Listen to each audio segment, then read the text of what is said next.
শরতের আকাশে বাতাসে ছড়িয়ে পড়েছে মাতৃ আবাহনের সুর। প্রকৃতির পাশাপাশি মানব মনও মা উমার আগমনের অপেক্ষায়।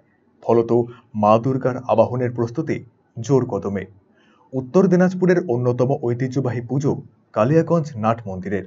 স্বাধীনতার পর বাংলাদেশ থেকে আসা হিন্দু উদ্বাস্তুদের হাত ধরেই কালিয়াগঞ্জের নাট মন্দিরে পুজোর শুরু। দীর্ঘদিন ধরেই ওই নাট মন্দিরে নিয়ম নিষ্ঠা মেনেই পুজো হয়ে আসছে এখানে। জানা গিয়েছে এবছর ৭৭তম বর্ষে পদার্পণ করেছে পুজো। সন্ধি পুজো আর অষ্টমীর সকালে প্রচুর মানুষের সমাগম হয়। এখানে মেলাও বসে। নাট মন্দিরে মৃন্ময়ী প্রতিমার পুজো এখানকার মানুষের আবেগ রয়েছে। তাই প্রতিবারের মতো এবারেও পুজো সামগ্রিক প্রস্তুতিতে মন্দিরে পড়ছে নতুন রঙের প্রলেপ। পাশাপাশি আলোকসজ্জাতেও থাকছে নতুনত্ব। কালিয়াগঞ্জের নাট মন্দিরের সম্পাদক প্রকাশ কুণ্ডু বলেন, ভক্তি ও নিয়ম নিষ্ঠা মেনেই এখানে পূজিতা হন দশভুজা।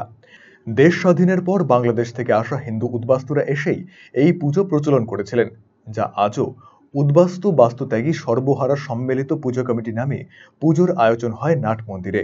পুজোর বেশি দেরি নেই, তাই শেষ মুহূর্তের প্রস্তুতি শুরু হয়ে গিয়েছে। বাঙালির প্রাণের উৎসব দুর্গাপূজা হাতে আর কয়দিন।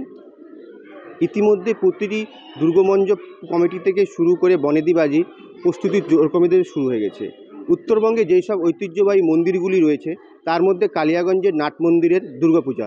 এই দুর্গাপূজা প্রতি বছরই একটা সাধারণ মানুষের কাছে আকর্ষণীয় হয়ে থাকে। এবার কথা বলে নেব পুজো উদ্যোক্তাদের, তারা কীভাবে পূজাটা করে থাকে। আপনার নাম? আমার নাম প্রকাশ কুণ্ডু। কী দায়িত্বে রয়েছেন আপনি?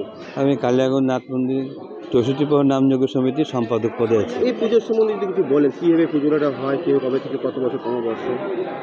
আমাদের এই পূজাটা শুরু হয়েছিল যখন বাংলাদেশ থেকে উদ্বাস্তু হিসাবে সব হিন্দুরা যখন চলে আসে ভারতের দিকে, সেই সময় থেকে শুরু হয় পূজাটা। আমাদের তখনকার নাম হচ্ছে কালিয়াগঞ্জ উদ্বাস্তু বাস্তুত্যাগী সম্মিলিত পূজা কমিটি। সেই নামে আজও নাট মন্দিরের পূজা চলছে। রসিদ বই সেই নামে ছাপানো হয় এবং আমাদের এই বর্তমান ৭৭তম বর্ষ এই বছরের পূজা চলছে। এবং আমাদের কালিয়াগঞ্জের নাট মন্দির একটা সাধারণ লোকের আবেগ এবং আমাদের এখানকার লোকের একটা আবেগ আছে এবং তাদের বিশ্বাস এই ঠাকুরের কাছে যা যা লোকে মানত করে তাদের প্রত্যেকের মনোবাসনা পূর্ণ হয়। সেই জন্য আমাদের এখানে প্রচুর ভক্ত সমাগম হয়।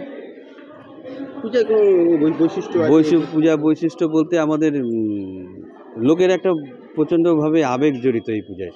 প্রত্যেকে অঞ্জলি আশেপাশে যত পূজা থাক, নিজের বাড়ির পাশে যদি কোনো পূজা হয় সেটাও বাদ দিয়ে নাট মন্দিরে এসে অঞ্জলি দেয় লোক, ভক্তবৃন্দরা। এটাই দেখি তাদের নিশ্চয়ই একটা মনের মধ্যে কোনো একটা বিবেক আবেগের ব্যাপার আছে, সেই জন্য তারা আসে। ছোটোবেলা থেকে আমরা দেখছি এখানে প্রচণ্ড ভক্তবৃন্দের ভিড় হয় এবং অষ্টমীর অঞ্জলি, নবমীর অঞ্জলি, সপ্তমী পূজার থেকে শুরু করে এই 4 দিন প্রচণ্ড ভিড় হয় আমাদের এখানে।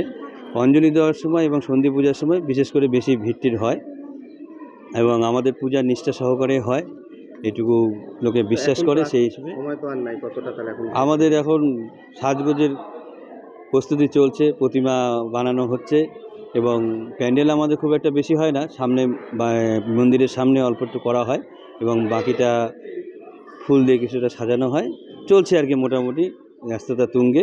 এখন আমাদের পূজার জোগাড়যান্তি সব এসব চলছে, যেহেতু নিষ্ঠা সহকারে পূজা, তার জোগাড়যান্তি অনেক মায়ের পুজোর, সেই জোগাড় নিয়ে সবাই ব্যস্ত। আমাদের কর্মীদের মধ্যে সবাই ভাগ করে দেওয়া আছে, যে যে দায়িত্বে আছে সেসব দায়িত্ব পালন করে।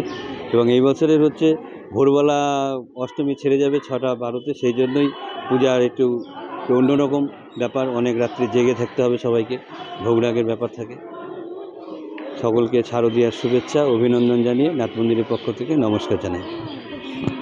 পুজো কমিটির বক্তব্য একটা পরিষ্কার, বাংলাদেশ থেকে যখন উদ্বাস্তুরা এইখানে চলে আসে কালিয়াগঞ্জে অনেকেই, সেই সময় থেকেই কালিয়াগঞ্জের নাট মন্দিরে দুর্গাপুজোর সূচনা হয়। এবছরও পূজার কোনো খামতি নেই, নিষ্ঠা ও ভক্তি সহকারী পূজার আয়োজন করা হচ্ছে, তাই এখন জোর কদমে ব্যস্ত। কালিয়াগঞ্জ থেকে অনুপ জয়সওয়াল, RCTV সংবাদ।